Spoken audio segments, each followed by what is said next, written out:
ሰሞኑን ከፐርፐስ ብላክ ኢትዮጵያ ጋር በተገናኘ አንድ ወንድማችን ሚዲያ ላይ ወጥቶ ያቀረበብን ውንጀላ አለ። እስከ 1 ቢሊዮን ብር ነው ይዞ የጠፋው። እሱ ቢኮበልልም ግን የፐርፐስ ብላክ ኢትዮጵያን ማስታወቂያ የሰራው እሸቱ መለሰ እዚሁ ነው ያለው።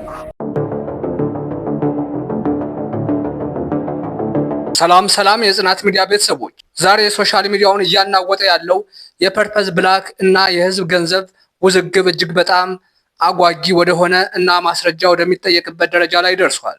በማጋለጥ ወደ ኋላ የማይለው አዎንታ በርሲሳ እሸቱ መለሰ ቤት ግዙ ብሎ ህዝብ አታልሏል ሲል ከባድ ክስ ሰንዝሯል። ኮሜዲያን እሸቱ መለሰ ደግሞ ዝም አላለም። በወሬ ሳይሆን በማይካድ ጠንካራ ማስረጃ ወይም ኤቪደንስ ታግዞ እጅግ አሳማኝ ምላሽ ሰጥቷል።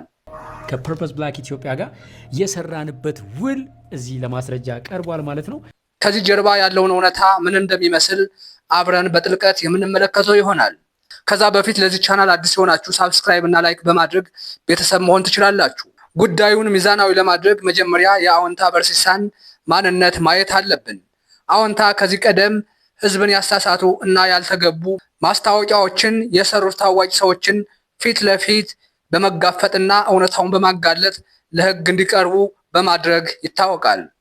በዚህ ታሪኩ አዎንታ እውነታውን በማጋለጥ ደፋር ነው የሚል ስም ተሰጥቶታል። ስለዚህ እሸቱ ላይ ይህን ክስ ሲያነሳ ህዝቡ በጉጉት እንዲያዳምጠው አድርጎታል። በሌላ በኩል ደግሞ እሸቱ ጠንከር ያለ መልስ መስጠት ችሏል። እሸቱ እኔ ያስተዋወቅኩት ማስታወቂያ ቀለብ ከገበሬው የሚል እንጂ ቤት ግዙ ብዬ አይደለም ከማለቱም ባሻገር ነፃ መሆኑን የሚያረጋግጥ ህጋዊ የወረቀት ውል ወይም ኮንትራክት አውጥቶ አሳይቷል። ስናስተዋውቅ የነበረውም ቀለብ ከገበሬው የሚል ገበሬው ያረሰውን የእርሻ ምርት ወደ አዲስ አበባ መጥቶ መሸጥ ነው። አንዲት ቤት ከፐርፐስ ብላ ግዙ የምትል ማስታወቂያ ሳንሰራ ከዚህም አልፎ እሸቱ አንድ ጠንካራ መከራከሪያ አቅርቧል።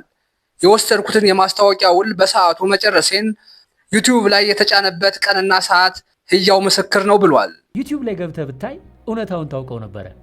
በዚህም ውል ካለቀ በኋላ ከፐርፐስ ብላክ ጋር የነበረውን ማንኛውንም ግንኙነት ሙሉ በሙሉ ማቋረጡን እና መጨረሱን በግልጽ ማሳወቅ ችሏል። እናመሰግናለን ብለው ሰርተፍኬት ሰጥተውን ቢሮአችን ድረስ መጥተው አመስግነውን በሰላም ከፐርፐስ ብላክ ኢትዮጵያ ጋር ተለያየን። ታዲያ የእሸቱ ይሄ በሰነድ የተደገፈ ንግግር ምንን ያሳያል? አንድ ሰው አጭበርባሪ በህግ ይጠየቅ ብሎ መናገሩ ሳያንስ ይሄው ውሌ ይሄው ዩቲዩብ ሰዓት ብሎ ማስረጃ ሲያቀርብ ከጉዳዩ ጋር ንክኪ እንደሌለውና ከማንኛውም አይነት ሐሜት ነፃ መሆኑን በተግባር እያረጋገጠ ነው። የእሸቱ ይሄ ጠንካራ ማስረጃ ራሱን ሙሉ በሙሉ ነፃ እንዳደረገ የሚያሳይ ነገር አለው። እንግዲህ ቤተሰቦች እሸቱ መለሰ በወረቀት ማስረጃ እኔ ነፃ ነኝ ብሏል። በሌላ በኩል ደግሞ አዎንታ በርሲሳ በማጋለጥ ደፋርና ወደ ኋላ የማይመለስ ሰው ነው። ታዲያ አሁን አዎንታ እሸቱ ላቀረበው ለዚህ ጠንካራ ማስረጃ ምን አይነት አዲስ መልስ ይዞ ብቅ ይል ይሆን? ፍጥጫው ወዴት ያመራ ይሆን? ህዝቡ በከፍተኛ ጉጉት እየጠበቀ ነው።